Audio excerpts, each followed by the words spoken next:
आद का गुनाह क्या था?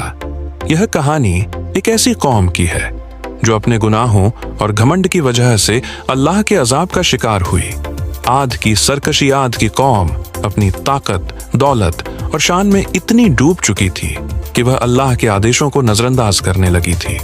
उनका गुनाह यह था कि वे न केवल अल्लाह के साथ शिर्क करते थे, बल्कि हजरत हूद अलैहिस्सलाम की नसीहत को भी नकारते थे। हजरत हूद अलैहिस्सलाम की दावत, अल्लाह ने उनकी हिदायत के लिए हजरत हूद अलैहिस्सलाम को नबी बनाकर भेजा।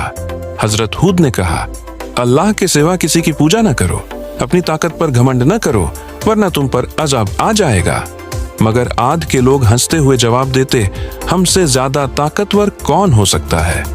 इनकार का नतीजा हजरत हूद अलैहिस्सलाम की दावत के बावजूद आद की कौम ने अल्लाह के आदेशों को नकारा। उनका गुनाह यह था कि उन्होंने अल्लाह की पूजा छोड़ दी और अपनी ताकत और दौलत को अपना ईश्वर बना लिया। इसलिए अल्लाह ने उन पर एक भयानक तूफान भेजा जिसने सब कुछ नष्ट कर दिया।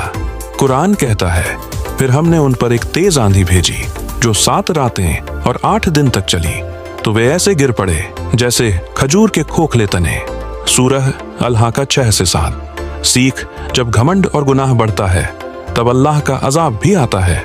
आद की कौम का गुनाह उनका शिर्क और घमंड था, जिसके कारण वे दुनिया से मिट गई।